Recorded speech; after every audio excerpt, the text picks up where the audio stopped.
Okay, here is a conversation with Scott and Hardy. Hardy is hopefully on his way, but we're going to talk about all things video games and board games and pop culture and fun stuff like that. And Hardy and I are a couple of video game designers who know a lot about games and think a lot about games and want to talk to you about games. So hopefully somebody will show up and we can talk to them about games.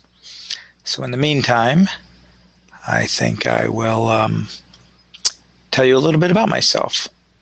I am a video game designer. I've worked on video games for over 20 years. Games like God of War and Pac-Man and Warhammer and Darksiders and games like that. And I'm also a creator of board games in the process of hopefully getting some published. Oh, I see Robert Kiljowski. Come on in, Robert. I will let you drop in. Hey, what's up? Right or wrong? Are you Robert from last time? Yeah. Can you hear me? Yeah. Hey, how you doing today? I'm well. Good. What you been up to? You last we heard from you, you were doing some spec script writing. Yeah, I'm still doing spec script. So nice. What have you been working on? Big Bang Theory. Excellent. And what is your pitch for your Big Bang Theory episode? That I can divulge. You can't divulge. You know, I when I was in film school, I had a joke, and it went something like this: two screenwriters meet each other at a party, and the first one says, "Hey, Bob, how you doing?" And the second one says, "Hey, good, Jim, how are you doing?" Well, that's great. So, Bob, what are you working on? Bob says, "Oh, working on a screenplay." And, "Oh, Jim, what are you working on?" "Oh, I'm working on a screenplay." "Well, it's nice talking to you, Bob." "Yeah, you too, Jim." Okay. Because that's pretty much all anybody will ever divulge of what they do. Yeah. No, I mean, when they're it's not like because I mean I'm in class right now, so yeah.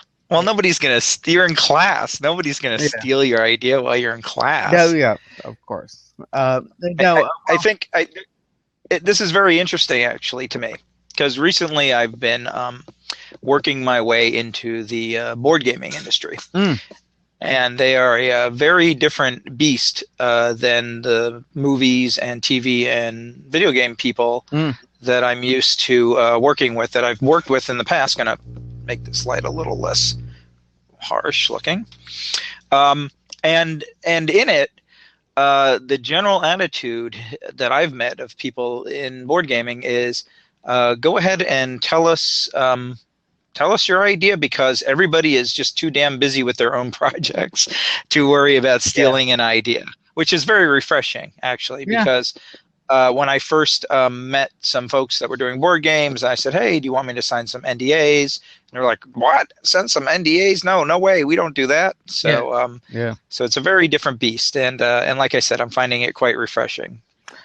Hey, you know what? I find it quite refreshing that the other school that not the other school, but the other class that was gone for I guess my I don't even know what you would say, like my I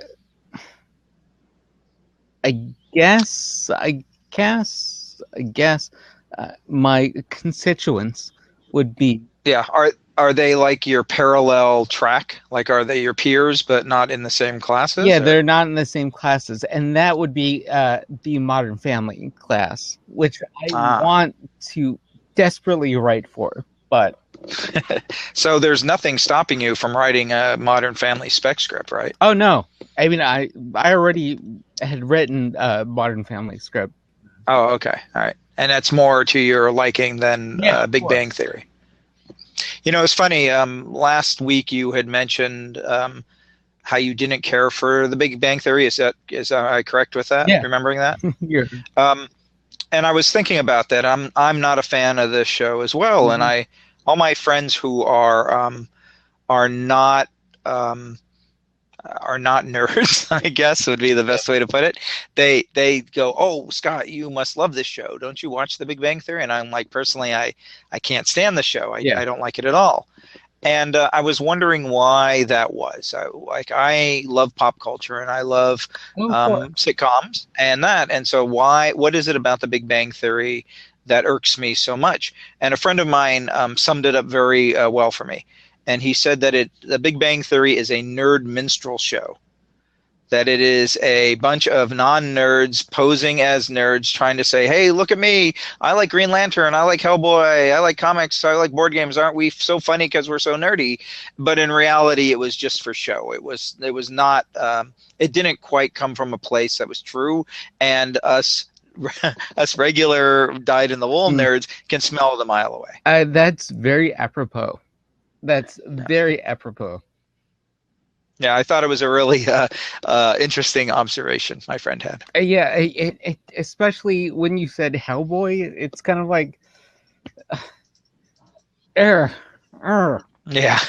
yes, I know. Yeah, it's ironic.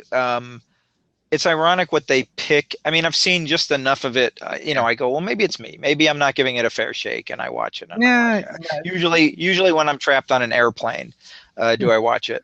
And I just cannot.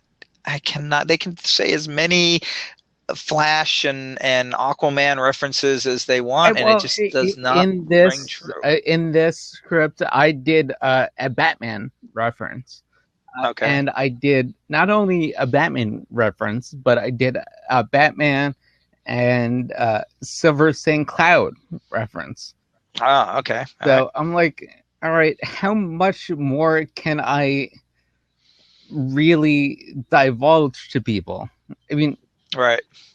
Yeah, and that you're not just nerdy, but you're a nerd with taste.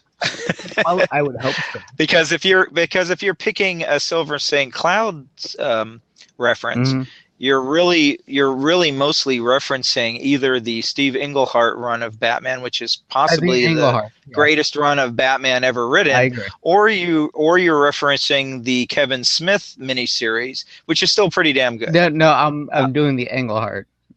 Oh, okay, all right. Well, the Smith stuff is good though. Have you read that? The two Smith miniseries, which the third one I don't know if we'll ever see the third part, so we have to leave it on that pretty horrific cliffhanger. So even what is the Smith one? So Cacophony is the first, okay, and the Widening Gyre is the second. Okay. And the Widening Gyre is the one that has Silver St. Cloud. Oh, okay, and it's very, very good. Have you actually, and Smith. Sorry, go. Oh, I was going to say, for whether you love him or hate him, personally, I like his stuff. Yeah. I don't know, I'm torn. I like his comic writing a lot. I like some of his movies a lot. He did Daredevil too, right? Oh yeah, he did Daredevil. He did a really good run on Green Arrow. He did the Batman miniseries. I'm trying to think of what else he's done, and then like some sporadic things here and there. He didn't do Deadpool though, right? He might have done an issue, but to be honest, I don't follow Deadpool that much, so I don't know who did what. All I know is the only famous or semi-famous person that I know that wrote Deadpool is Paul Scheer, the guy who does the show The League. Brian Posehn had. Oh yeah, Brian Posehn. Yeah, I guess Brian is higher on the geek totem pole than Paul Scheer is. And then I guess on top of that would be if what's his name? The guy who was the rat in Ratatouille. Patton Oswalt. Patton Oswalt. Yeah, that's like you need him. He's the top of the nerd comedian heap, I guess. So I'm sure he's probably written a Deadpool or something. I know he wrote a Justice League. Did he really? One shot. I don't know that. Yeah, I'm trying to remember what it was. It was years ago, but I would love to write something like that. I would too. And I met a fella. I don't want to say kid because I hate referring to adults as kids, but to me, because I'm older, everybody seems kind of like a kid to me. And he is at one of the the plethora of writers on the Batman and Robin Eternal series, Oh, which is like the okay. 52, Yeah, the new 52. 52 book. Well, but the 52-week book, right? DC has been putting out Yeah. a book a year that's their 52 Yeah. book. And he's like one of, I guess, 6 writers on it. His name is Colin Kelly, a very nice guy. And he said, "Oh, I'm one of the writers of this writers pool on this book." And I embarrassed myself. I was like, "Oh my God, I would love to write for Batman if you ever need Yeah. blah, blah, blah." And, I did exactly what I always tell myself I shouldn't do, but I couldn't help Yeah, it. So, of course. and then I had to, of course, show him that I knew what I was talking about. And so I went, because he's working on another book that's coming up. And so I had to mention some trivia about that character and show off that I knew a lot about that character. Yeah. Well, I mean, I had written a short on Harleen Quinzel. I'm finishing up one with Selena Kyle. Nice.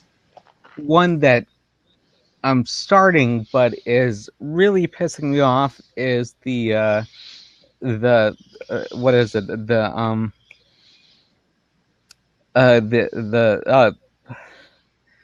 Why can't my brain work right now? Long day. Yeah, long day. It's the girl with I'm sorry, I have to do this.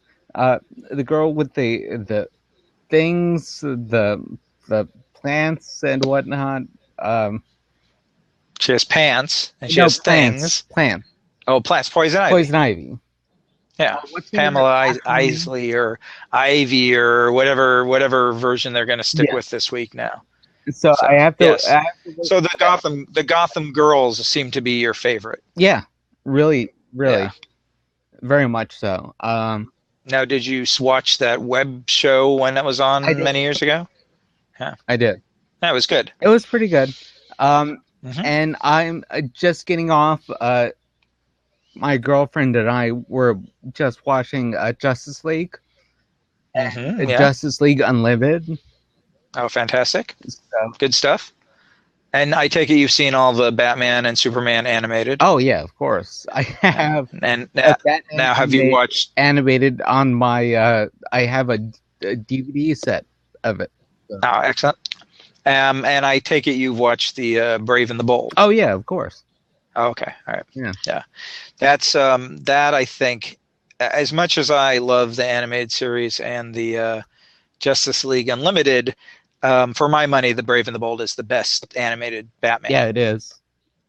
Just because it's such a love letter to not only Batman, but to all of the DC universe. I mean, for God's sake, it had the Doom Patrol and the Challengers of the Unknown and Metal Men and, you name it, they were in it. So, and it was fantastic. The fact that when it came to Justice League Unlimited, I love the fact that they actually really put an emphasis. They were emphatic on the question. Yeah, he was fun.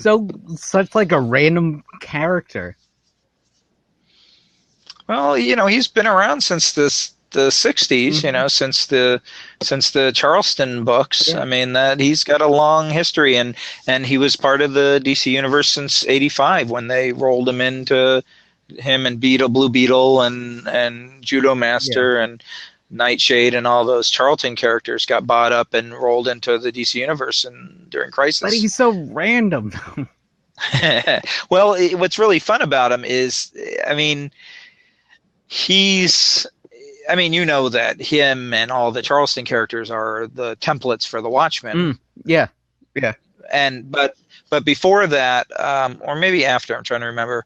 Are you familiar with a character that Steve Ditko created called Mr. A? Yeah. Yeah, so it's once again, the question is just pure Ditko Randian nonsense, but given that fun X-Files spin, that's what the show did well with him, was giving him that fun conspiracy theory twist. Yeah, and didn't he have Aglets? a love story with somebody at some point. Yeah, I forget which character it Yeah. was, but there was some relationship going on. Yeah, and there Yeah, it was was. a love story with what's her face? Hawk Girl and John Stewart. Yeah, Jon Stewart. Yeah. So Yeah, it was nice to see those characters it was nice to see the secondary and third-ary characters get fleshed out. That was one of the best things that show did, Yeah. was throwing together, having a whole episode centered around Elongated Man, or having or no, sorry, it's Booster Gold, not Elongated Man. Yeah. And all those fun kind of side stories with the characters. The only thing I didn't care for was, I mean, it made sense, but making Power Girl the bad guy. yeah, I didn't like that. Oh, I like her character too much to see that happen to her. by the way, you said that I think that you're a comic book fan and whatnot. I will show you how much of a comic book fan that I am. Okay. Hold on. Uh-oh. This doesn't involve taking off any clothing, does it? No. Okay, good. He is sporting a BPRD tattoo. I assume it's a tattoo. Yeah, that's a tattoo. And now, who is your favorite BPRDer? Hellboy, of course. Hellboy, yeah. I love Hellboy. I've been reading him for as long as he's been written. But I also like Lobster Johnson. Oh, Lobster Johnson is awesome. That would be my second favorite. He's just not only a cool looking character, but that kind of weird homage to the pulp characters with the burning the lobster claw to their body. He is awesome. Just so nuts. Yeah. Now, I haven't read much of the BRPD standalone stuff. Mostly I just stick to the stuff that centers around Hellboy. Have you read much of that? Oh, of course. Yeah. And is it as good or worth reading? Or it's pretty worth reading. I would say that. Okay. The other series that I really liked that Hellboy was in, there was I want to say a 6 or 8 issue series called Weird Tales. Yeah. That had a lot, they were just all one shot, 8 pagers. Mm-hmm. And I actually had a lot of friends write stories for those. That was pretty fun. Oh, really? Wow. Yeah. Yeah, I know a lot of comic book guys, or comic book authors and artists. Actually, it's one of my large subgroup of friends that I see once a year at Comic-Con. When's the last time that you went to Comic-Con? Oh, I went last year. Oh. I've been going every year with the exception of 3 years since 1976. Really? Wow. Yeah. I grew up in San Diego, and I had a father who worked downtown in San Diego, and he knew that I love comic books, and it was the 70s where it was totally acceptable to drop your child off someplace for the day with $20 and go, all right, I'll pick you up here at 6 o'clock. So, so I would go down just by myself because my brother, I had an older brother who didn't really have an interest. I had a younger brother who was too young. He was 9 years younger than I was, so too little to take care of by just him and me. And I think I started going by myself. Well, the first few years I went with my parents, but I think when I was about 13 or 14, somewhere around there, I remember going by myself and just kind of wandering around and talk. I used to go with my portfolio of artwork, and I would show them to guys like John Romita Sr. and Jerry Bingham and Carl Barks and I would spend the afternoon with these guys, and they would tell me all these horror stories about how lousy it was to work in the comic book industry. And even though I really wanted to do it, they scared me off from working in comics because they told me how lousy it was and how rotten everybody. And I kept hearing the stories of how Schuster and Siegel, the creators of Superman, got screwed over, and and guys like that. And so I started to steer myself towards screenwriting, and then I eventually ended up doing video games. But it was because my first love has always been comic books, be it just as a reader, let alone as a creator. And I've created a few over the years. But still do screenwriting though? What's that? Do you still do screenwriting though? Not really. I have. I did when I was working in video games. I would generally not all the time, but I'd say about 75% of the games that I worked on, I would help, if not contribute to the writing of it. So either writing dialogue or writing plots or helping with the general story structure, things like that. So what video games did you actually work on? God of War and Pac-Man World, and here comes Hardy. Hardy. Stop asking questions about games, Hardy. We're talking about comic books here. So wait, I'll give you my quick resume. God of War, Pac-Man World, Darksiders, Warhammer 40K, Drawn to Life, a lot of SpongeBob, Bratz, the awful girl dolls, Maximo, the games for Capcom. I wrote all the whole story mode for Soul Blade, the first Soul Calibur game. Oh yeah, okay. I wrote a lot of Namco, like kind of early '90s Namco games. Okay. Things like that. I have to ask very briefly. What do you think of BioShock? Which one? Anyone that you want. I would say personally Infinite. Okay, well, I'll start by saying BioShock, the first one, is brilliant. Okay. And System Shock, its predecessor, is also brilliant. Yeah. The sequels are both lacking, in my opinion. And I liked Infinite. I liked the way it looked. I liked the ideas behind it, but I felt it fell down on the greatest promise that the game was giving the players, which was a secondary character that was supposed to be useful and pivotal to gameplay, when in fact she didn't feel any better or worse than the little girl you dragged around in Ico. Okay. You're speaking about Elizabeth. Yes, I am talking about Elizabeth. Okay. Can you guys hear me okay? What do you think about BioShock Infinite, Hardy? I'm sure you have an opinion.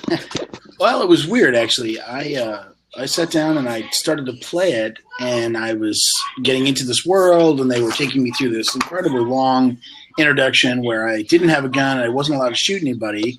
Yeah. So I kind of was like, all right, well, I'm just going to get to know all these people and try to understand the world better. And then suddenly, I guess somehow I crossed some sort of threshold where I was supposed to feel like I needed to fight the people that were there because I had a gun and they were shooting at me. Yeah, and I honestly had no animus towards them whatsoever. I didn't feel like I had any reason to fight those people. Yeah. I wasn't mad at them. So I just started to run away from every gunfight. I mean, I was like, I got no reason to fight these people. I agree. The first time you fight anybody in that game is when you jam your claw or something into their face and like gouge out their face. Yeah. And I felt that it was super unnecessary. I'm like, look, this. I haven't done anything violent yet in the game, and they're not really prompting me to be violent, but yet they're requiring me to be violent. It was between that and the digging through the trash for like hot dogs to eat was like, oh, okay, we've just reduced everything back down to a game, and it's too bad because I felt that the potential was there, but it had the beautiful story, it had the beautiful set design, it had the interesting world, but it just fell face down on the motivation for the player. And let's be honest, like the songs were actually beautiful. The covers of the songs, like God Only Knows, pretty cool. Just the I don't know, the covers of the songs were pretty cool. they had REM, they had Beach Boys, they had what else?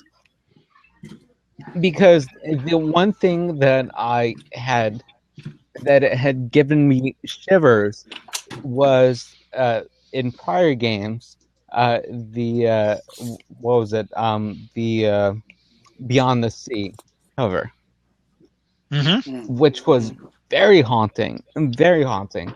But now this time it's kind of like, all right, well, we need to do this, this, and this, and I don't know. I liked it. I liked the fact that you could go on the hooks, the sky hooks, and stuff like that.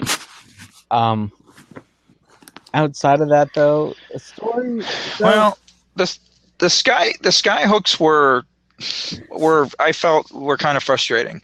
They were a really neat idea, and it was kind of fun to move around on them. But it also really reduced your field of vision, and nothing really happened while you were on them. Yeah. There really wasn't that significant gameplay or interesting puzzles to solve or interesting acrobatics or anything to do. They were just there to be there. And somebody said, "Hey, it would be awesome as if we had these sky hooks." And okay, great, but they didn't add much to the play. Again, it was a lot of great ideas, but none of them had great applications to what the player was actually doing. And Ken Levine is now doing something outside of BioShock. He's right. Yeah, I think what happened. Now you guys have played it all the way through, right? Yeah. No, Hardy. I gave up shortly after the shooting started. I don't know. I just got bored with it, and I put it down. Do you care if I spoil the ending for you? Not at all. Okay. so the ending, they end up in this environment that's like millions of other lighthouses. It's like a time loop. And essentially they're saying that within each of these lighthouses exists another version of reality, essentially implying that this BioShock franchise can go on infinitely, hence the title. And I honestly think what happened, I mean, I don't know Ken and I've never met him, but I would love to ask him this if I ever do, which was, I think he kind of, when he was faced with this reality that this series could go on forever and he could just keep making these BioShock games, I think he freaked out and he went, all right, I don't want to be doing this for the rest of my life. I'm out of here. That makes sense. Yeah, possibly. I mean, it's certainly possible. I don't know. For me, the thing that was interesting is there's all this discussion about, you can play the game any way you want to. You can solve, supposedly that was the big point about the first one, that you could do whatever you wanted, and it was this living world. It was very responsive, but that wasn't really true. It felt like a first person shooter to me, where sure, there were a bunch of tools that were available for me, to kind of get into the different gunfights. Yeah. But if I was gonna magically, I don't know, I never felt like there was some magical solution other than just use violence to overcome, whatever situation I was in.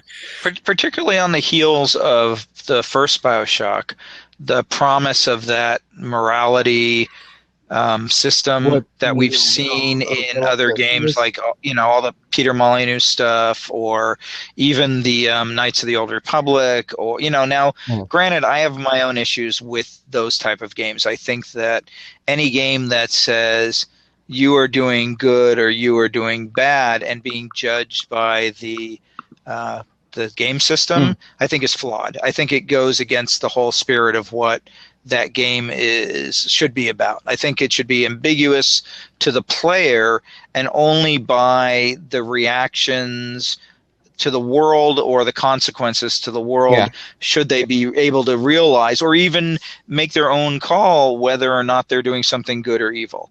Like when Fable put a big ding ding ding, you're doing something bad up on the screen, it immediately turned me off. I agree. Hardy, we lost you. There's no more Hardy face. I will ask, is there any game that you're playing right now? Yeah, I'm playing a fair amount of mobile stuff. Partially because I'm a member of the AIAS, which is the International Academy of something. They're the guys that do dice every year. Oh, okay. And so I'm on the mobile committee, and so I get to vote on what the mobile game of the year is. And to be honest, the game that I've been sticking with the longest. Hold on, I'm sending Hardy a message. No, I cannot hear you. I think has been the Fallout Shelter game. Can you hear me? Which essentially is, yeah, I can see you and hear you now. Am I frozen, by the way? Yeah. Is my Can you face hear me now, frozen? buddy? Do I look like? Scott? Yeah, I can hear you. It's pretty frozen. And mine is okay. Robert, All you right. can hear me though? I could hear it. Excellent. Yeah, we can hear you. Hang on. So, So I've been man. playing So Fallout did Shelter. jack it up for you, Scott? Did that mess it up? Oh no, I think I tried to adjust my Let me- camera, and hang on. Let me jump out, and I'll jump All right, back you know in. what? And fix it. Let me quit out and then come back in the way I was before. I don't No, want this to you're mess fine- up you're Scott's fine. connection. So No, I'll no, be no. back. You're not messing with me. You're not messing with me. He's not messing with me. I need He didn't to hear it. drink anyway, so. All right. Anyway, so Fallout Shelter, which is essentially like Tiny Tower, Yeah. was good. Are you going to get drinks for everyone, Robert? I should. I should. Well, you know what? This drink is for everybody. So. There you go. Bottoms up. Enjoy it for those of us that can't. So No, so Hardy, you're here. I can see you. Can you hear us? Robert, can you hear me? Yeah. Can you hear us? Can you hear us? I still can't see Scott. Can you see Scott? I'm frozen. Apparently you are. If I quit, is that going to quit the session? So I- you can. I don't know. I can try, but we might lose the session. Can you hear Scott? Can you see him, Robert? I could hear Scott. I can't see him. Mm. I'm just frozen. My face is like this pallid thing in the darkness. This pallid thing. Yeah. All right. Anyway, if All right, you let don't me mind quit me out having, again and see if Scott, if you can see him fine. I mean, then maybe there's just a no, lag issue or it's something. me. I'll be It's, back. I think it's me. Hardy. And then he left. Yeah, I know. Anyway, so Fallout Shelter, which is essentially Tiny Tower, but in the Fallout universe. Yeah, no, Very well I done. played Fallout Shelter a little bit Yeah, it's pretty. I found it pretty addicting. because I also it was Yeah. sorry. Isn't that the game that it has like you have little parts of the shelter and whatnot, and you could say, okay, I subscribe you to the food. Yeah, it's a little worker placement game, and you have little guys, and you train them up, Yeah. and then you can send them out into the wilderness and look for caps Yeah, and weapons. I killed and them all. It's cute. Yeah, you got to get them stronger. Yeah. That's the trick. Is like getting those little guys. You know what? Okay, so you know what I find really helps those type of games is if you name the characters after your friends. And I learned this trick way back when I first played XCOM. Okay. And that was the original XCOM. Hey, Hang on, I'm going to send Hardy a note. Hardy, all right. Can you my hear? face Can you hear Scott is or see him at all, Robert? frozen. Yeah. Deal Well, I can't see him, but I could hear him. Yeah. Okay, I can't hear him. Is the only problem. Yeah, no, I don't mind if you your can't face hear? is frozen, buddy. I just can't hear you. Okay, hang on. Let That's me the let me only quit downside. and I'll try this again.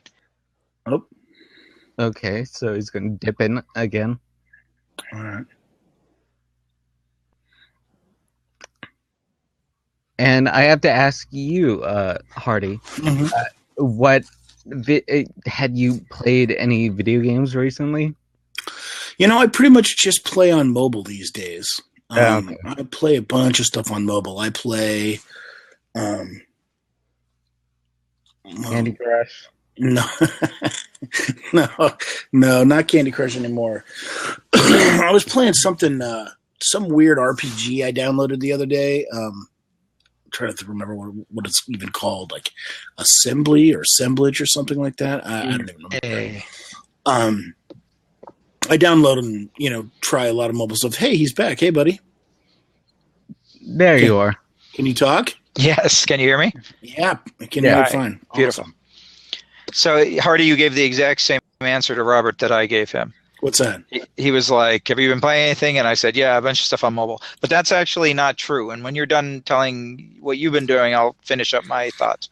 Oh, I just bought my kids Minecraft on Xbox. So I kind of watch them play Minecraft a little bit. Kiss them goodbye. But that's about it. I don't really play a lot of console games anymore. I don't know. I think console games and me have kind of parted ways in terms of what. Hey, Salashi, why don't you join us? We have an open seat. And we're getting lots of likes from Salashi, but hasn't joined us. Oh, well, that's cool. Selasi's awesome. No pressure. Anyhow, I don't play a lot of console games much anymore. I literally took my son out, my 13-year-old, for his birthday, and I said, you can have any Xbox game you want. What do you want to play?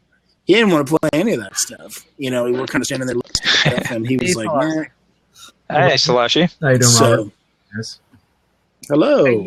Yeah, that's the thing. It's kind of like, well, you could buy your children games and whatnot, or you could take them out, or you could do whatever. I don't know. I think that there is a certain respect for video games that is like NES, SNES, Sega, shit like that, and you educate your kid. Oh, on that. just like everything else. Yeah. Just like everything else, you should start with the classics, maybe. Yeah, of course. Educate them. Let them play. Bust out your old SNES or your Genesis or your PlayStation 1, which I guess is an old system, and let them play those games. And I mean, this is so when mostly I've been teaching lately, and the most fun I've been having is introducing the students to older games and getting them to go to the arcade and play Pac-Man or Galaga or something like that, so they understand not only where the games came from, but what it was like to play games back in the day, right? I mean, because I assume you guys have all played arcade games, and playing Pac-Man with a joystick is a very different experience than playing it on your cell phone or playing it on a computer or playing it on a PlayStation. And so knowing the difference right there is something that it's worth having that experience. I agree. Do kids even know what arcades are anymore? Well, are there really, other than Dave and Buster's, is there really an arcade left? I mean, you can find an occasional machine at a pizza place or a laundromat or an airport, but I know of very few dedicated spaces. I think there are a few bars in LA here that are retro, video game bars. LA? Yeah. Okay. I'm in Los Angeles. I'm in New Jersey, which means excellent. That I have one of two places that I could actually play arcade games in. Okay. One of two is Barcade. Oh, yeah. I know of Barcade. A Barcade in Jersey City and Barcade in Brooklyn. So there you go. That. Or a tertiary one, which is forget the name. Have you been to Baby Castles? So do you know of the Museum of the Moving Image in New York? Okay, so Baby Castles is affiliated with that museum, I don't know if they're either next to it or near it, but essentially it's an indie arcade, and they have revolving exhibits. So, for example, Eric Zimmerman, who is an instructor at New York University or somewhere, I forget where, his students might have games that they've put together, and often they build arcade cabinets for their games, and then they go up for play at Baby Castles. So check that out when next time you're in the city. Yeah, check that out. Now, Salashi, where are you located at? I'm in Dallas. Dallas, okay. So there's a lot of gamers in Dallas. There are, but like there's so few and far between arcades that I only know of one that I for sure that's still going on today called Nickel. Okay. Nickel what? Nickel-Rama. Oh, okay. All right. There used to be a chain in San Jose that Hardy, you used to go with me. Did we go to Nickel City? Yeah, we did. Did you ever? Yeah, Nickel City was a chain in San Jose, but I've never heard of Nickel-Rama. Nickel-Rama. What do they specialize in? New stuff or old stuff? Or both. Right now it's mainly like old stuff, like old school. Your Pac-Man, your Street Fighter 2, your the cabinet games. The cabinet games were in there. All the classics, as they say. And Hardy, there's a plethora of arcades up in your neck of the woods. I know at least there's a couple of pinball museums as well up in Seattle. Really? Pinball museums? Yeah. Oh, sorry. Go ahead, buddy. Oh, no. Go ahead. What were you gonna say? No, I took my son and his friends to the pinball museum once for his birthday. That was pretty fun. That's awesome. My younger brother is a huge pinball player, and he loves going to the museum. Oh yeah, that's awesome. Yeah. So yeah, a Who fan too. What's that? Is he a Who fan too? Oh, does he like the Who? No, but he is Athens, Georgia's standing record holder for Miss Pac-Man. Oh wow! Yeah, so he's a semi competitive. That's not what he does for a living, but he holds some records somewhere. I don't know if he's ever been registered with Twin Galaxies though. Probably not. Oh, okay. But all right. Not that he's not Billy Mitchell level of nuts. He's just a slightly lesser crazy. Yeah. Well, it's interesting. Somebody was, you were talking sort of about, do you go to arcades or do you take your kids to the old stuff? I think what people miss is the tactileness of board games, and they miss the social situation. Now, what's nice about a board game is you can talk about the board game, and you don't have to talk to your friends about politics or religion or anything that will cause controversy, right? Yeah. You can keep it very light while you're playing the game. Okay. Yeah. Well, what is your particular board game right now? Gosh. Well, the irony is I have a large collection of board games. I have about 350 plus board games, and I don't have a regular playing group. Although I have some people that I'm gonna try and see Thursday, and I don't know what we'll play. I'm gonna bring Dead of Winter with me because I've been wanting to play it, but I haven't played it yet. Dead of Winter is essentially it's The Walking Dead during the winter, and so the game is not only about you trying to survive zombies and getting all the things you need to survive the winter, but there's also a lot of screw over factor to it. Like, Hardy is trying to gather all the food, and he won't share the food because his objective is he'll win the game if he has the most food, but we all need the food, otherwise we're going to starve to death. Oh. So it's a lot of the what's known as a trader mechanic, which is also a kind of a big thing in board gaming right now. And the whole game is kind of based on this trader mechanic, and it has a bit of a choose your own adventure aspect to it as well. Oh, that's just one. Yeah, I mean, there's a lot of really interesting things going on in this space, and as game designers, you owe it to yourself to try them if you can. Play them when you can. You do. But I mean. Yeah, I there's a lot of people a few people that I know that are really big board game fans. They talk about them a lot. Seems like they play them less. But there is a lot of, I guess the I guess the social component. For me, if I was going to bother to get a group of people together, I'd rather play an RPG than a board game. Yeah. Like a Dungeons and Dragons or Call of Cthulhu or something. Yeah, that was always the most fun for me. Salashi, what are you saying? It's hard to hear. Your mic is a little low. I was just saying that'd be more feasible than playing like Monopoly or something like that when it comes down to board games kind of stuff. Monopoly's crap. Monopoly is crap. Well, it could be good. I'm not saying talking about like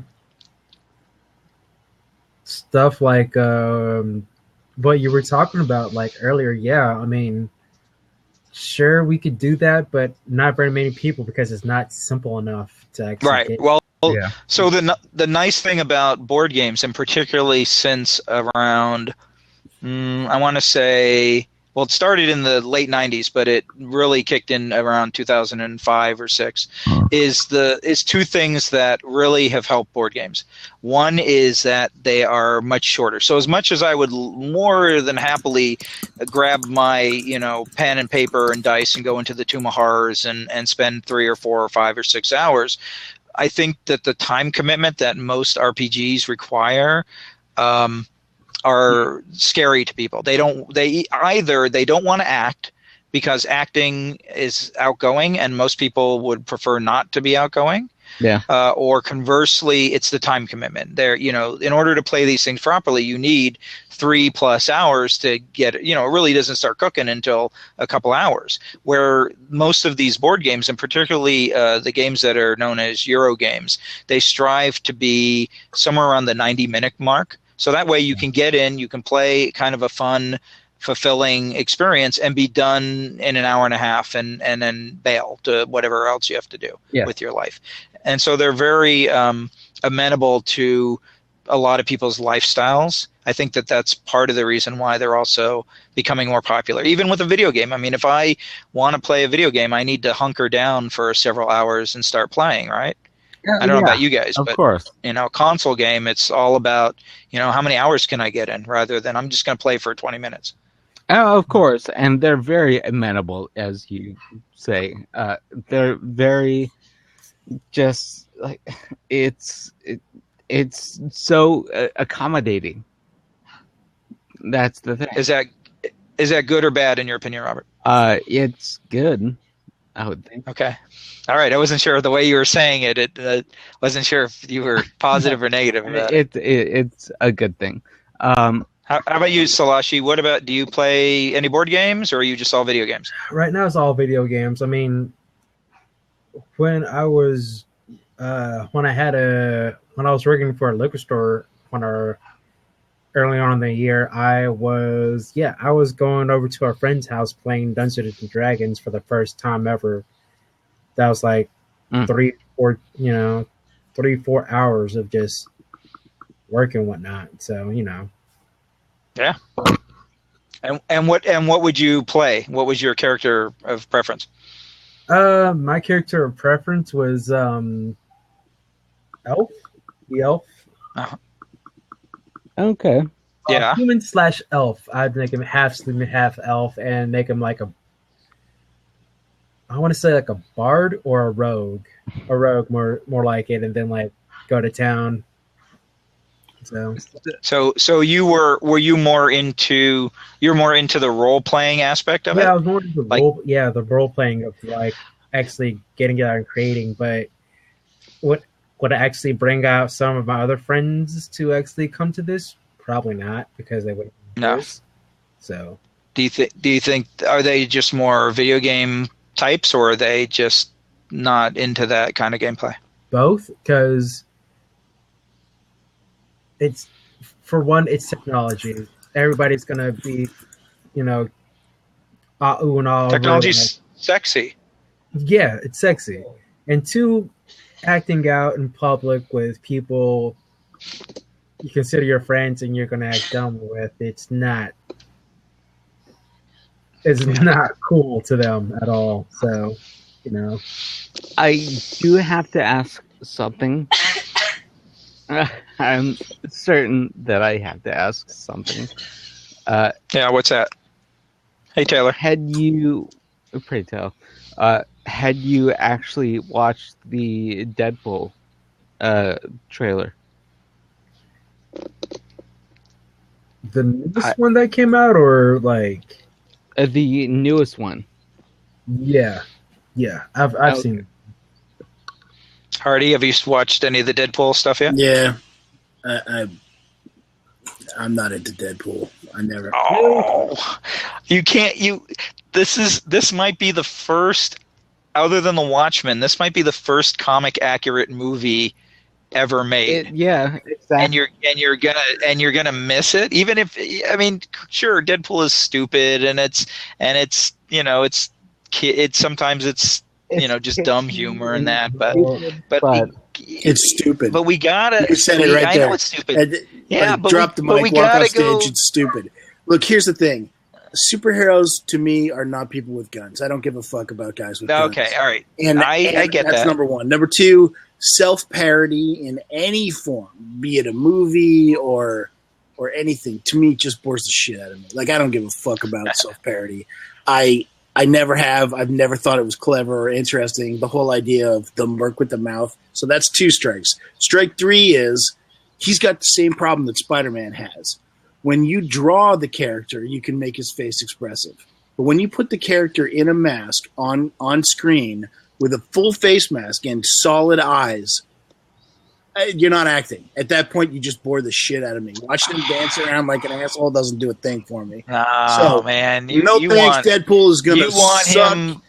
What do you want him pulling his mask off every 5 seconds Animate and the having face. Ryan Reynolds No, underneath? Animate the face. I mean, that's the only answer. Animate the face just the way they. Maybe they will. We haven't seen the film. Regardless, that's only 1 out of the 3 strikes. You mark my words. Deadpool sucks balls. I'm on Nah. record right there. It already sucks. Good night. I'll see Deadpool if you. Thanks, buddy. Oh, of course you do. Okay. I'll be your parental guidance. All right. I won't tell Mom. I can't even. No. I'm not going to go see it a multiple of times, but I want to see it at least once just to At see. least once. That's the thing. Yeah. Sure, I'll see Yeah, it when it just- comes to video. It's cool. Uh, Why would I give them my money for that? Come on. All right. Uh, What do you Uh, want? Come on. For Have you the room? actually read like a Deadpool comic? No, of course not. Why would I care? Because Dude. it is awesome for him to for a character like that to break the fourth wall, Hardy. start interacting with you on that and being funny. Deadpool. You need to- mold. It breaks the Marvel mold enough for you to keep interested. Hardy, you need to read the issue of Deadpool when Deadpool goes back in time and inserts himself into the background of all of the Steve Ditko Spider-Man issues. Oh yeah. So they like took the art from the Ditko Spider-Man stuff and they drew in Deadpool and made him like going to Peter Parker's high school, and it's very funny actually. Okay, that sounds funny. There is a Deadpool thing that I had read recently where he went into like Dickensian shit where he was going into what was it, Charles Dickens and stuff like that, and he was going back into really basic things, and he was realizing that Yeah, he did Moby Dick and a bunch of other very classic stories and inserted himself. yeah, in it. Colin Bunn had done that, but Yep. yeah, it was pretty good. And how can you not like that? How can I not like that? Yeah, The same way that I don't like it when anybody does it. Like, for example, were you impressed when the cast of The Next Generation put themselves back on into the Tribbles episode in Star Trek? Yeah, that was awesome because they had that line where they said, "Just ignore. We don't talk about those Klingons and what happened to them." Okay, That was that was pretty funny. arguably that was the only good part of that entire episode. The rest of it was crap. Like, I don't need that shit in my Tribbles episode. I don't need it, and I don't want it. I appreciate great storytelling. I appreciate great character building. That sort of like, I'm just gonna play around with this and isn't it funny? It doesn't do a thing for me. It really doesn't. So Hardy, are you saying you didn't like Back to the Future 2? I did not particularly. How dare you? How dare you? Dude, that movie is awesome. Okay. All right. Well, You're like, all right, I'm fine. What do they say? Agree to see. I don't want every episode or everything being that trope of like, hey, I'm going to insert myself into it. But once is fine. I don't need the people in Next Generation to do it every episode. I don't need Deadpool to do it every episode. But it is, if it's done cleverly, I think it's fun. Who's asking me if I'm looking forward to the Warcraft movie? Are you kidding me? Good Lord! Why not?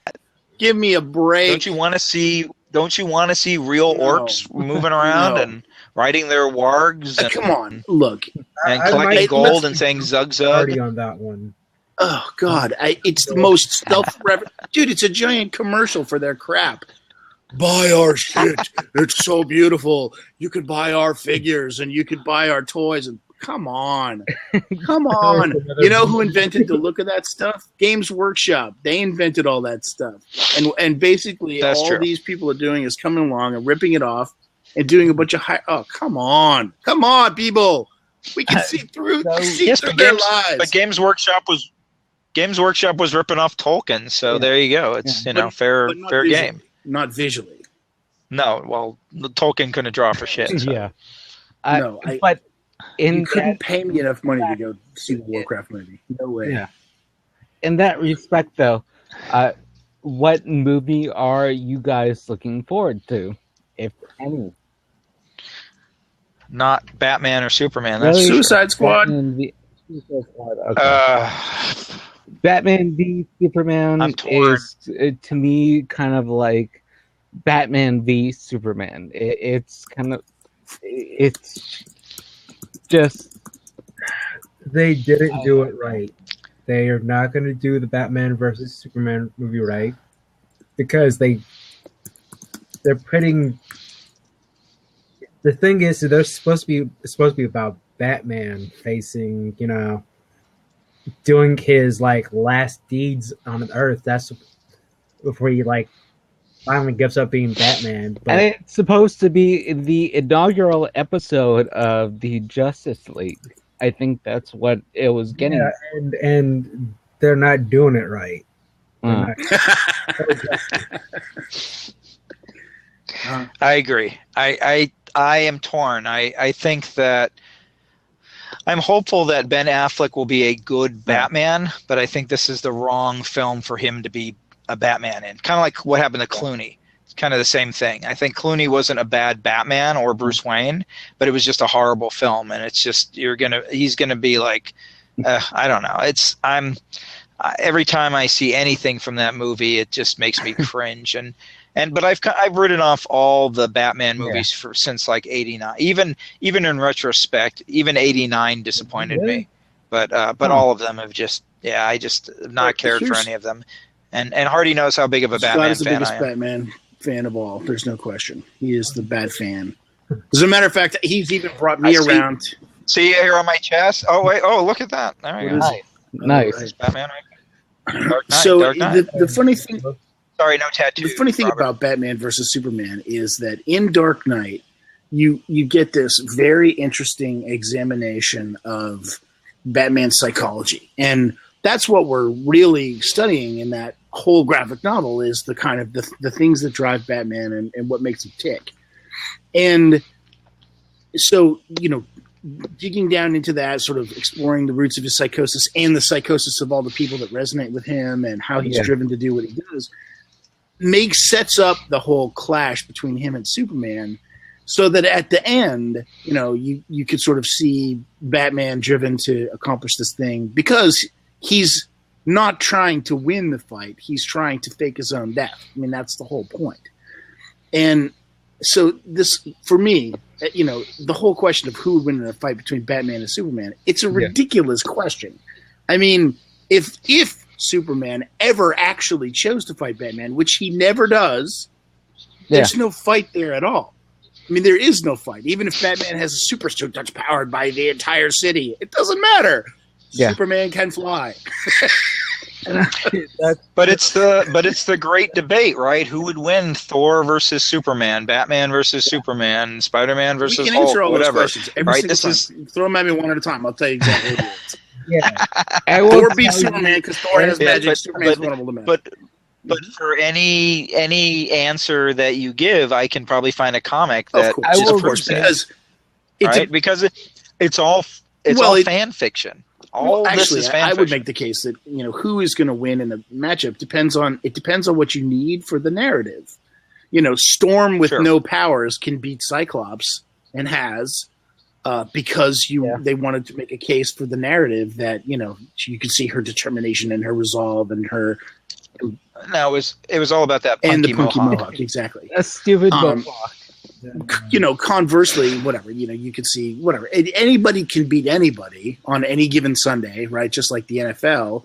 Yeah. If that's what the narrative is calling for. But Superman is as fast as the Flash. He can fly. He's invulnerable, and he shoots laser beams out of his eyes. Batman, as much as I love the man, is only a ninja. I mean, come on. Well, I could beat a ninja. Give me a Mac 10. He's the world's greatest detective, but there's proven fact that he's Superman, like hands down, even with the bat suit, no kryptonite. He still beat Superman, even if it wasn't one-off. Batman can beat anybody given enough time to prepare. But the thing is, if this was like impromptu, no. Superman would have won easily. Superman, right. So my biggest problem with Batman versus Superman is this: Batman versus Superman, aka Dark Knight Returns, whatever. The comic. The reason why the comic was so big and so shocking back in 1985 was you had 35 years, give or take, of Superman and Batman being best friends, but also you seeing them evolve, right? They evolved as characters, not by leaps and bounds, not anything by today's writing standards, but they did evolve. Batman went from his gun-wielding vigilante to having Robin to becoming the, kind of the big cop that we saw in the Batman 1966 show. And Superman had evolved from this feisty social justice fighter to the guy pushing planets out of orbit. And so when you saw them after Batman retires, and you see what Superman has become, essentially this tool of the government. That's what was the most shocking thing about it, was where they kind of ended up. We had seen them, we had grown up with them, and we're like, oh no, don't end up like this, and in them being at odds at each other was this huge tragedy. And the problem is, we are starting the movie DC universe with this tragedy. This is something that should have been built up to, but because it is one of the most well-known stories in DC's lexicon, that's the one they're essentially trying to kick it off with. Director who stinks on ice. I mean, come on, Jesus. What? He's not horrible. I thought Watchmen was good. I thought Didn't 300 he looked do the beautiful. Superman thing? Who did the Superman thing? He did the new Superman. I agree. My kids were laughing at that movie as we were watching it. It was so stupid. Really? Man of Steel? Holy cats! It was awful. Wow. Awful. Okay. You guys got to get some better taste. Why is it awful? Give us 3 reasons why. Just watch it again. You'll see. It's boring as. I haven't watched it since I saw it in the theater because Superman don't kill. And that pissed me off enough. It was not great. It was if that. But the thing is that there was Red Sun, which I think Batman and Superman just both. I don't know if you read it. Well, they're throwing that into this movie too, right? Have you seen the previews? Batman's running around in his little commie trench coat costume, and Superman's got his army, and it's a mishmash of Dark Knight Returns, of Red Sun, and probably about 2 or 3 other comics, right? They're just trying to jam it all in. That's the thing. I would love if it did. Salashi is washing himself of it. I saw the hand motions. It's like, I'm washing myself of this movie. It's nothing to do with it. Look, all I want to see is the Superman Batman fight. See that happen, then see him kick Lex's ass, then I'm out. Yep. Yeah. No. So I want to know why you guys all flinched when I said Suicide Squad. No, I didn't. Do you want to look forward to Suicide Squad? I am looking forward to it. I think it's going to be awesome. So I'm right. If the entire Sorry, what? Oh, I was going to say, if the entire movie, the entire DC Universe movies, if they didn't look like they were dipped in motor oil, I might be more interested in them. But I'm already tired of this worn down, grungy, trying to make fantastical characters be realistic. And oh my God, I'm about to lose my damn mind over that version of the Joker. It's so hideous. Big fan. I'm not a big fan of his. Yeah. There's 3 names that kill it right now. It's pretty much Will Smith, Margaret Robbie, and not least, who's like number 1 in first place. Yeah. Jared Leto of Joker. Those 3 names just kind of kill the movie for me right there. So, Salashi, if you were going to recast it, who would you put in those places? I would have put Amanda Seyfried as Harley Quinn, because she can definitely pull up the New York court. Yeah, you know what? I agree. We've already seen that. I don't know who I would put as Deadshot or the Joker, because honestly, if Heath Ledger was alive, he'd be back in there. Yeah. Anybody could ever live up to that? Yeah. Probably I would put in like Benedict Cumberbatch as Joker. That's maybe. Okay. One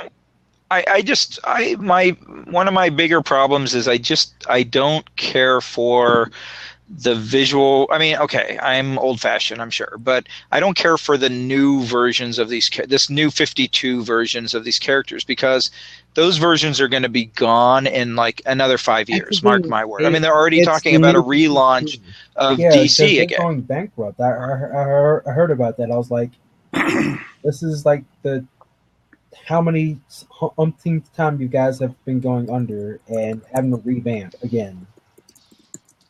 Either the characters suck or the story sucks. So no, you know who sucks? The editors. That's who sucks. They need to clean house. They need to get Dido out of there. They need to get Jim Lee out of there. They got to get Jeff Johns out of there and bring in some new people. Because and Scott Snyder, those guys, all those guys. Why Scott Snyder? Because his Batman sucks. What, you didn't like? Have you been reading it? The Batman? Yeah, it's terrible. I like that. I like that. What do you like about it, Robert? The end game of it, the Court of Owls. I like that. Ugh, the Court of Owls. Really? I think we're going to end this blab by agreeing to disagree and try to stay friends. Fucking really? Dude, Court of Owls was dumb. Come on, Robert. That was stupid. There's a group of men in Gotham City that Batman doesn't know anything about. No, I will and not. They're more powerful organization than Batman. I will not ascribe to that. I will not. Come on. Well, and they're also undead ninjas. Robert, come on. Can't we do better than that? What? So you want Englehart? Hey, man, that guy knew when to leave. No, true. He did. He wrote like 7 or 8 of the best Batman stories ever, and then he dropped the mic He and was did out. the Laughing Fish, I think. Yeah. Yep. Yeah, it's still one of the best Yeah. Joker stories ever. But ironically, the Laughing Fish is really just a ripoff of Batman #1. So. All right. What do you mean, Batman #1?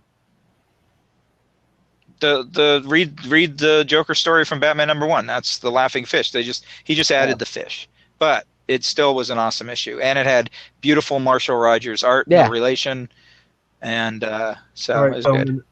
I've got a question. What have you heard about the Joker story, and what do you think about it? Now, in what context, the Joker story? Yeah. You mean Suicide Squad? What are you referring The to? origins of Joker. Well, have you read The Killing Joke? No, I haven't. Okay, read The Killing Joke and then come back next week and talk to us about that, because that will answer a lot of your questions. Or you can pick up the greatest Joker stories ever told, and not just read The Killing Joke, but you can also read The Man Behind the Red Hood, which is the original origin of the Joker. I have to ask. Sorry, go. Because what I've heard was like they were gonna like redo the Joker story and have him like be immortal. Yeah, they did that in not Endgame, the other one, the one before the Death of the Family, or was that in Endgame? I think Death of the Family. I think so. Yeah. They have implied that Joker is immortal, which is fine, but they did it at the wrong point in his history. They implied that he was kind of this Slender Man creepypasta guy who had been around since like the 1800s, which is bullshit, as Hardy would say. What they should have said was he's immortal, but it was him falling in the chemicals that made him immortal. And then after that, this explains why he keeps coming back from the dead. So all those times that Batman thinks he's dead, maybe he really is dead, but then he just comes back. I can live with that. That makes more sense. But this is one of the reasons why Snyder's got to go, because Snyder has got to rub his balls over everything, and he can't do it on the characters because those characters have been fixed. They're part of DC's licensing, so they can't change them. No. So what he does is he rubs his balls all over Gotham City. So he's trying to make all these things about Gotham City his, right? And so it's old. It's not. None of it's going to stick. Everyone's going to forget about it. But the longer he stays there, the longer it becomes a thing. And I say get him out, because he's added nothing to the Batman mythos. He's contributed nothing. Okay. He's written some stories, some of them okay, some of them bad, and that's all he's done. And you've read the Endgame, right? Yeah, I've read everything Snyder's read, hoping it would get better, and it's all crap. I've been reading his stuff since he wrote the story about the architect, the guy, and back when he was doing, and the one about Commissioner Gordon's evil serial killer kid, which was also bullshit. So would you rather I've been reading Brian Azzarello? No, I hate Brian Azzarello too. I think he's horrible. Did you read his stuff in Wednesday Comics? Yes. Wednesday Comics, the greatest thing DC has ever put out, and the Batman story is the worst thing in it, which is shameful. That is absolutely shameful. Where is the editor in that? It has nice art, but the story is garbage. I don't know where to go.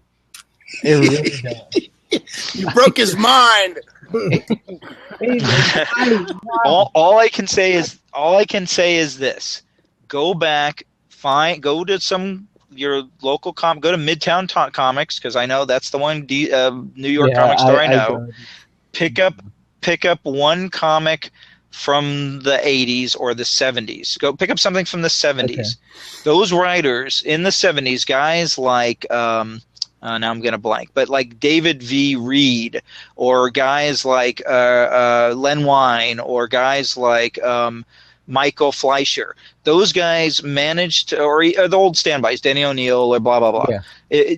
Those guys managed to do more in one 24-page comic book to the characters, to the story, telling a cohesive tale than any of these motherfuckers have done in the last 25, 30 years. Because it's a different breed of lazier storytelling. It's this expanded Brian Michael Bendis bullshit of taking 8 issues to write what takes 1 issue to write, and it's ruined. Why? Because it's the trade paperback mentality. Why? It's the trade paperback Michael mentality. Bendis into this. Why? Because I know him personally and I can give him shit. That's why. Okay. And I love Brian as a guy, and I love some of his stuff. I love Alias. I love the early New Avengers before it got lame and they rebooted it. But there's a lot of stuff that he has done that's poor. He's not perfect. I have to ask this: what is the best new comic that you had read? Yeah. Recently? Not any of the big 2. I can tell you that for sure. Yeah, it's tough. I'd say, to be honest, the best thing I've been reading right now, although Hardy's I can hear his eyes already grinding in his head, is the Dark Horse the Marvel Star Wars stuff. Okay. Yeah, there you go. The Marvel Darth Vader is fun. The Marvel Star Wars is fun. The other stuff, the Leia and the Chewbacca and the Lando were okay, but not great. Honestly, I did not like that Marvel came in and took over Star Wars. I understand that Disney bought them, but I wish they'd left with Dark Horse. I honestly wish they left with Dark Horse. Here's where Salashi is going to roll his eyes, and I think the jettisoning of the expanded universe was the best thing to happen to Star Wars. Really now? Oh, Yes, that's really. fighting words right there. Well, no, not just yet. Not just Jettison. why. Jettison. Why? I'm like, Why? Because it had become stupid and bloated and lame. And it was all about Jedis, a million, Art 5D4s with lightsabers and Ewoks with lightsabers. And even though my favorite character from the expanded universe is Jackson the Green Rabbit from Marvel, it's still, most of it was garbage. There was very little, for the amount, if you were to put the bad on a scale and the good on a scale, the bad, see, Blade is bringing up the Star Wars anime, the manga, which is really good actually. But the problem is the manga is just an adaptation of the movies. At least I don't know if there are any original stories from that. But yeah, there was just so much. I was just so tired of reading the same. Well, okay, now you can say The Force Awakens had the same problem, but I was tired of reading the same stories over and over again and the same archetypes of characters over and over again. It was always somebody's a secret Jedi and they're all Imperial spies or bounty hunters, or it's like, let's if you're going to tell me a Star Wars story, tell it with Luke and Leia and Han and Chewie and Darth Vader. Don't waste my time with all these not Star Wars characters. Hardy has heard me pontificate on the not Star Wars phenomena before. Understood. Hundreds of times. Before we get into more Star Wars, I've got to ask, one of my favorite series is Marvel Civil War. I know it may not be the greatest, may not be whatever, but what is your opinion? What is your opinion on it and like the movie that's coming out with it? The series that it is sort of not really based on. So you mean the stuff with Speedball and all that? Stuff like with Speedball, the actual true story of like the Marvel Civil War. I think it had potential. I don't know. Did you guys read any of the Civil War stuff when it came out? I did. Or Hardy was long out of comics at that point. I know that. The only comics He was still trying to get me to not come into to not keep buying comics. Something he still bugs me about to this day. Literally today, as a matter of fact, I was taunting Scott about that bag. It's like, why are you buying comics? They're Full garbage. disclosure, he's sworn off comics at least twice in our personal history. He's called me up more than twice. He's like, I don't know why More I keep than wasting twice. my money on this stuff. They're always crap. There's only a few good storylines, blah, blah, blah. And I'm like, yeah, I know, buddy. You should give it up. And he's like, this is it. But then I I want quit to. for real this time. But then I want to be able to have engaging conversations with young gentlemen like these well, You guys. just buy the graphic novels, dude. Just buy the trade. Why do I want that filling up my space? That fills up even more space than In the white comics. boxes? I can go to read. Those white boxes? Well, my white boxes are sufficiently smaller than they White used to be. boxes is very racist, by the way.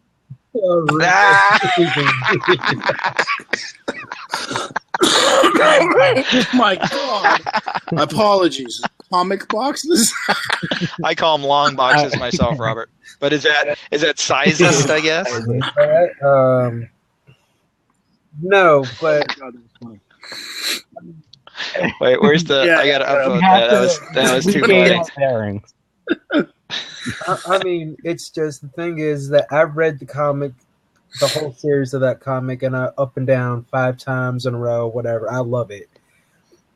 Yeah. Just because of like how everything is involved and everybody's tied together in this, and the big when it comes down to the fight and then out the fight, and it makes such a significant impact on me. I'm like, if I ever had a chance, I would want to do this, but hey. Well, it gave so Marvel. What Marvel does best is having all of its characters beat the crap out of each other, right? Like Spider-Man swinging along, and here comes Thor, and he goes, "Oh, look, a new villain! I have to go fight!" Right? And so Civil War gave those fights consequence, which I thought was really good. And I thought the setup of Iron Man versus Cap, ideologically, it's big business versus government, if you want to look at it that way. But I fear that the heart of it and the direness of it is going to. The problem is this: Civil War is a story that you tell when you are 40 plus years into your mythology. It's not one you do when you're year 6 or 7 into your film franchise. It's the same problem I have with the Batman versus Superman. Yeah, understood. Well, so, all right. Bring me up to speed, Selassie. So what exactly is it about? What's the conflict between Cap and Iron Man? Okay, so the conflict about Captain Iron Man, the whole Civil War was there was a big accident with one of the that happened with one of the mutants, and now people are an uprising about like, hey, we want to know who our superhero is and who are dangerous, and try to keep us safe and whatnot. So the government came up with a registration act for the superheroes to get the names and powers. Iron Man was for it. Cap was against it. So Yeah. they kind of got into a big fight about it, and then it split down the middle of like, Oh, who are you for? yeah, who you're for. Like at one point, it got made shot because Spider-Man was actually started with Iron Man for being pro, but he revealed himself, and like all his enemies finally knew who he was. And it's the new Spider-Man, right? Yeah, and then they also got some of the villains to get joined, which got the Thunderbolts involved, which they're a bunch of criminals as well. Yeah. And like Baron Zemo, Songbird, who else? Venom, like all came. Oh yeah. Yeah, that evil group of Thunderbolts was probably my favorite part of that whole series. That the evil, hey, we are really evil. We're not pretending. We're not trying to be good guys like the original Thunderbolts, but we're really evil son of a bitches. That was my favorite series, I think, from that whole timeline. Yeah, and it got to the point where they actually all came into an all-out war and like fought and whatnot. And then you also had like kind of like the front lines of like the behind the scenes of what was actually going on, like without like being all the big stars and whatnot, like finding out that what really happened with Tony the day that it started, and yada yada, and like how it really started and all that. So Yeah. and it actually came all down to like how Cap died, really. How Cap died, and you would never actually expect it, but it was like, no way, fuck. Interesting. Okay. Yeah. Well, that's. I mean, it's a. See, now that to me that sounds like a relevant storyline. You know, you're talking about how much do you give up for perceived safety? How much freedom do you give up for safety? Which is very relevant. I mean, it's something that we're talking about in our society today, and so that seems like a really interesting topic. You guys, I know I was poo-pooing certain storylines in the past, but to me, that's the kind of storyline that would be relevant and be interesting. That's a story worth telling, worth investigating. Now Hardy has to run out and buy the trade paperback. Go to a comic store, Hardy. No, you know what? I think around the time of Guardians of the Galaxy, Yeah. I went into the comic book store and I was like, oh, I'd like to read, a little bit about the Guardians of the Galaxy before the movie came out. And the girl behind the counter said, well, here's the trade paperback, but if you're going to read this, you also need to read this trade paperback and this trade paperback. And honestly, Upselling. Yeah, she handed me like 5 books, and I just put them all back on the shelf, and I said, you know what, I'll just roll my dice. I'm just going to roll the dice. I don't want to spend, this amount of money to try to get up to speed just to try to figure out what's going on. Like that's too much. Too much. So, even what are the new comic books that you have read? I tend to read pretty much weird. Have you read Sex Criminals?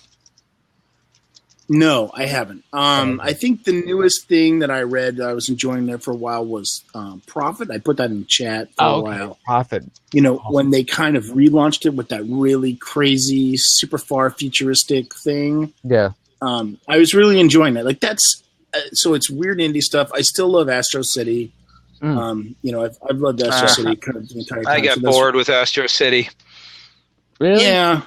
I loved it when it first came out, and then I think when it went through like its second iteration, they just started to lose me. Yeah. Huh. I like to pick up kind of things that catch my eye, weird indie stuff. I was reading BPRD. Have you read Headlopper? No, Headlopper. Hardy LaBelle. Yeah, Headlopper is really, it's essentially take Adventure Time and tell a Robert E. Howard Conan story with that art style. Really? Yeah. Oh, that sounds interesting. Yeah, it's fun. It's essentially like old Conan. It's actually pretty fun. That sounds cool. Yeah, well, it definitely looks like it would be up my alley. I'm just looking at some of the images right now. Yeah, that looks cool. That looks like something I would read. Yeah, because I like kind of the weird art style and the Sergio Aragona. Oh yeah, absolutely. I used to love Gru all the time. Yes. Did I err? Says Gru. Good stuff. I was reading Powers for a while. I got tired of Powers. Really? I could never get into Powers. I got tired of it when they started to try to do the FBI thing. I don't know. It seemed like they were kind of, I don't know, whatever. They lost me. They had me for a good long time. Then they lost me. I like Powers. I still like Powers. What else? Honestly, it's very rare that I read comics anymore. I mostly just stick with novels. But this is what novels. That's because Hardy is a writer again. Yeah. That's right. I don't want to say now. I want to say again. No, it's just cheaper. I mean, that's the thing. Like, if I get one novel for 99 cents, it's going to entertain me for a lot longer than one comic for $5. Yeah. All that hard work for 99 cents? Dude, well, somebody is getting fucked up the ass. Well, no, see, in the new market, in the content marketing world, the first book is always free, and then the later books in the series you got to pay for those. But the first one is like just like crack. Exactly, it's like crack. It's free or it's 99 cents. And what if the first one is bad? Well, then I go on to the next schlub and I read their thing instead. I'm like, okay, crap. You download it for free. I try it out. Yeah. It doesn't hook me by 2 chapters. I move on. Cost me nothing. Well, you're a lot more generous than I am. I don't give anyone more than 1 chapter. Well, that's fair. That's perfectly fair. Sometimes it can take a while to set context in a novel. So, but if I just find it off-putting at the very, very start, I'll just walk away. But I have to be able to pronounce the protagonist's first name. No hyphens, commas, or any other weird spellings. Yeah, absolutely. No, I'm with you.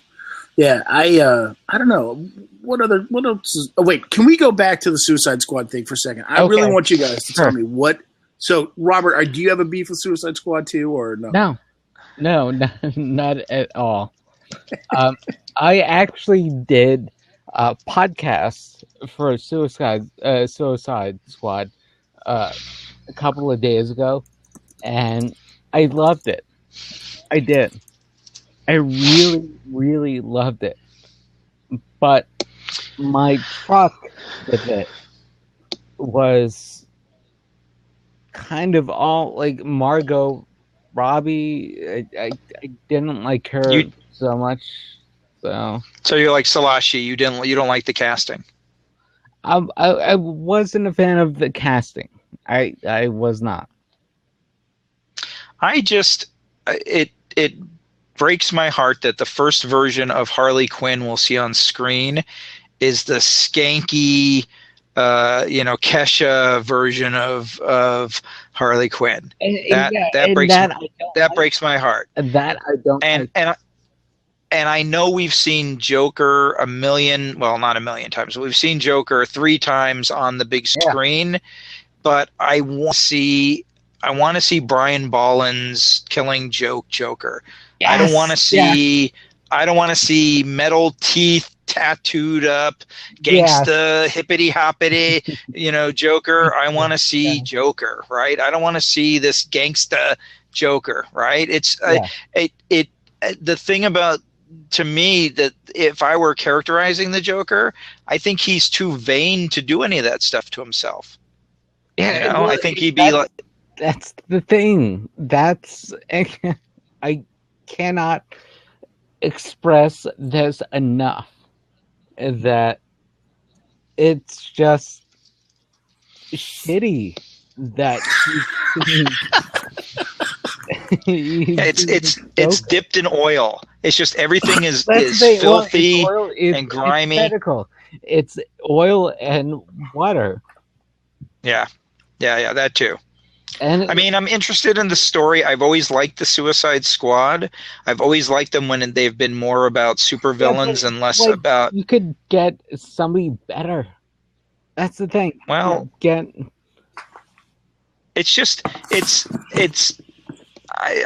mean the thing that up until the latest trailer, I was like, I don't even care about this at all.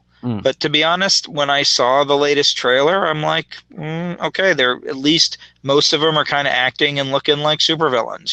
They're doing supervillainy things. I'm still intrigued, but I'm disappointed that it's that version. It's kind of like when the best before Arkham Asylum came out, the best Batman video game that came out was the Lego Batman game. Yeah. Now the Lego Batman game is super faithful to Batman. It was great. It was playing the Danny Elfman music. I had the Killer Moth in it, for God's sake.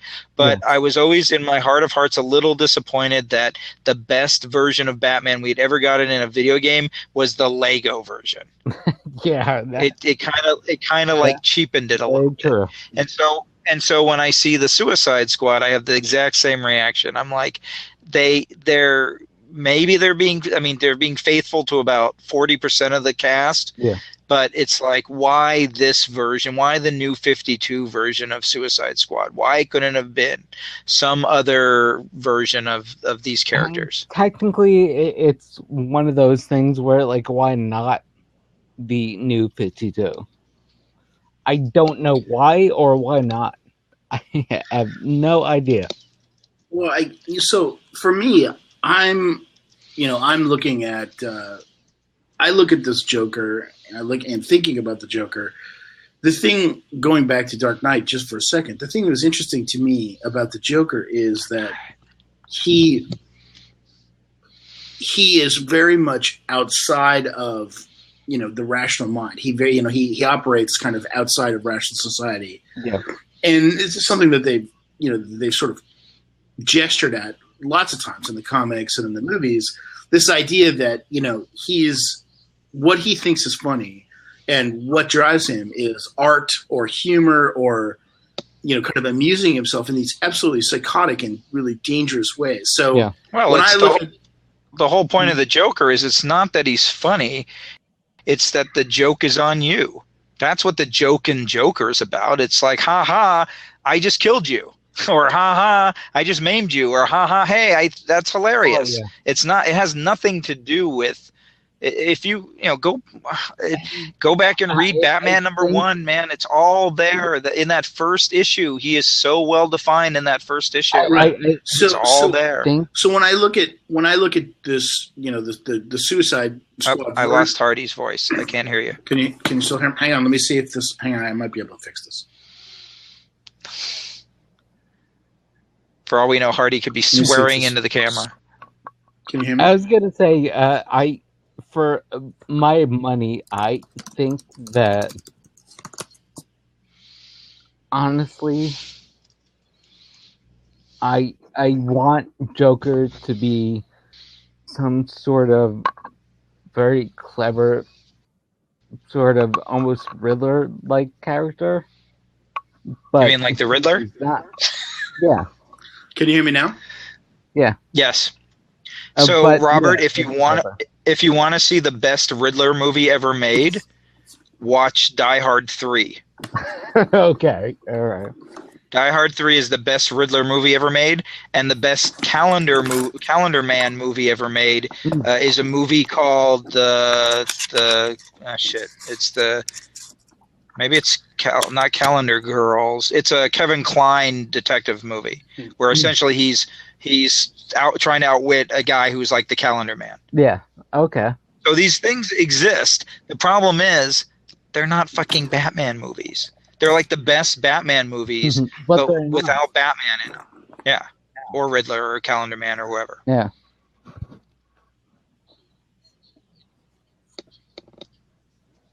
Yeah. Yes, we're still here. All right, now we can hear you. I didn't quite get a chance to finish mine. Can you guys? Are you still there? Can you hear me? Okay. All right. For me, like, yes, you could do a version of the Joker that was the mad mastermind or the plotting schemer or whatever. But the Joker has been successfully portrayed a couple of times. I mean, Nicholson's Joker I wasn't a huge fan of, but Heath Ledger's I was a huge fan of that Joker. I thought he was terrific. Yeah. But he's certainly not the Joker that we've seen from the comics. He is very different.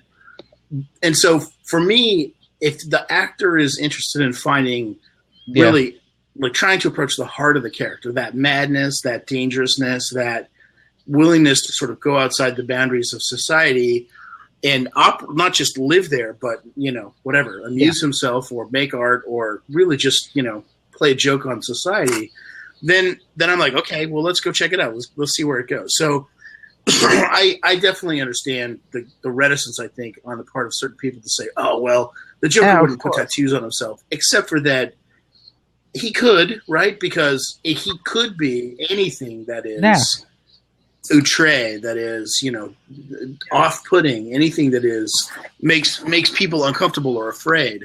And so if that's a version of the character and that's what we're getting this time, I'm willing to kind of go there and say, all right, well, let's see where that goes. As far as Harley Quinn, I don't know. I mean, like, are you saying you'd rather see her in her little Harlequin jumpsuit? That's what you want? Pretty good.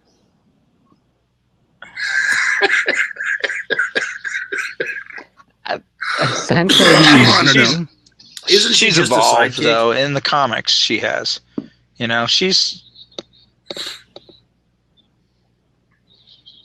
Does she even have No, not anymore. Like, I mean, isn't she just pretty much the Joker's girlfriend? Like, I looked her up on Wikipedia today because I was rewatching the trailer for Suicide Squad, and I was trying to figure out, okay, well, exactly what is all she? of them. I mean, is No, she a criminal mastermind? Is she a genius? Is she a I don't know. She's How a do you she's a vote sex for her? she's a Are sexy you sure wild she's not card. just the Joker's That's what she sidekick? is. She's got the wild cardness of the Joker, but she runs around in booty shorts now. Yeah, and she basically says like, "You're dead right now. You're dead." She Right. I get all that, but what I'm saying is that let's imagine that there was a Harley Quinn crime story. No, it would not be What mass exactly murder. would that be? Mass murder? It'd just be Is it mayhem. theft? Is it mayhem? mayhem with hyenas. Yeah, I mean, she's basically just No, not really. she's like a I hot would chick say thug, that right? Like she it kind of would runs around and beats basically people up or be whatever. kind of all right. Well, we have to do this. We have to. Okay. Well,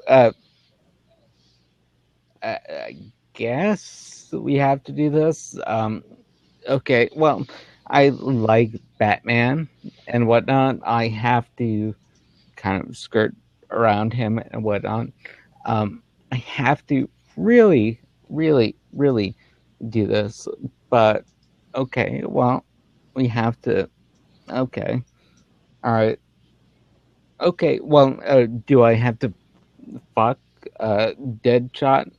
Okay. Well, I can do that. I can do that. Oh man, and that's the main reason why I don't want to see this movie. Why? Because it's going to descend into that. It's just Why though? there's a level of unreality that needs to exist for comic books to work, and there's just certain things that it just. But I mean, Do you really want to see Deadshot fuck Harley Quinn? Is that in your heart of hearts what you're hoping to see out of the Suicide Squad movie? Well, I mean, if they already did that in the Suicide Squad thing before. Right. So I mean, is that the reason? Is that the reason why you're wanting? That's what will put your What butt did in they the do? seat at the movies. Is because you're like, all right, I'm finally going to see Will Smith do what's your face. No, it's not that. It's just the fact that, like, all right, well, this is this. It's pretty much. Well, for me, the appeal was always of the Suicide Squad comic. The appeal was always watching these really sociopathic, broken, and flawed people try to function as a unit, trying to find some way to kind of work together, or accomplish their goals. You know what? And The one underneath thing, there's the one structure that reason was why I put want in to see the place. Suicide Squad movie, and that is I am hoping for the 10 or 15 minute sequence where Batman is going after the Joker. I might actually see something I've always wanted to see in a Batman movie, which is good action between Batman and the Joker. Didn't think that Batman, the Superman, or Batman, the Joker was going to be anything.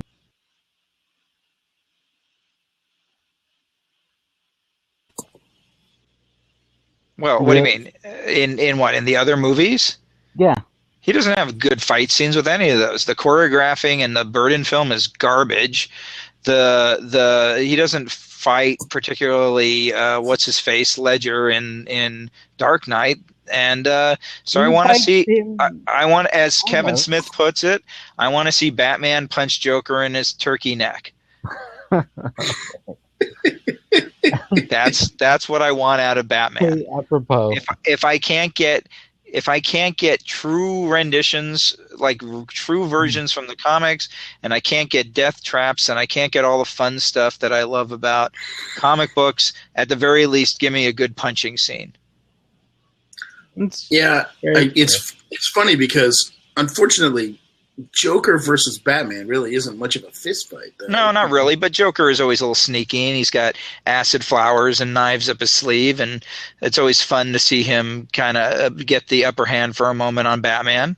And Batman's always going to win. And Batman better fucking win. That's what I'm the most worried about. Right? Is it's going to be like Batman chasing after him, jumps on the roof of the car, Joker guns it, and Batman falls off, and that's the end of it. Do we know, or are you just surmising, theorizing? Oh no, Batman's in Suicide Squad. Which one? Ben Affleck Batman? Yeah. Ben Affleck. Yeah, Yep. Batfleck. Batfleck. Huh. Okay. Yeah, there's been footage. I mean, he's in one of the trailers, even, right? Yeah. I don't know. I haven't seen him in the trailer. No, you should watch the trailer. My only beef with Suicide Squad was with the latest trailer where they queued it up to the Queen music. I didn't like that. I much preferred the previous trailer. No, I like the Queen one. Queued up to that really weird version of that ABBA song. I thought that was not ABBA, but Bee Gees song. I thought you're so maudlin, Hardy. I know. I am. No, I like the Queen. Maudlin? Because he's all sentimental about the joke being on him, and that's like a sad clown song. It is. That whatever. I can't think of who it is, but it's the Bee Gees. Bee Gees, thank you. Yeah, it's Bee Gees. Staying Alive. Yeah, it's so sad. What is that? Man. Staying Alive. No, I like the Queen. I like the. I like the Queen music. I thought it was good. It was good. I mean, I was glad that the soundtrack, the song didn't change 3 times during the trailer, which used to be the way it used to be for editing trailers. Where they would say, "Oh, all right, every 3 seconds, let's change the song." Mm-hmm. Oh well, you know what? I liked the fact that it was a Queen song. Mm-hmm. I liked the fact that it affected me so much that it was kind of like bup, bup, bup, bup, bup, and that was it. That was it. I don't give a shit about what you think. I like the fact that it was a Queen song. He's talking to you, Hardy. I understand that. Yeah, I get that. Yeah. Robert's punching back. He's had enough. I've had enough of these people being mean to the stuff I love. I'm fighting back. On that note, awesome. I think that's a good note to end on. Right on. Okay. Okay. Hey, Arlene upvote Robert for that one. By the way, that was pretty awesome. All right, you guys. Alrighty, guys. Well, you have yourselves a lovely evening, and maybe next week there'll be more exciting comic and video game and other news like that for us to chat about next week. Yes.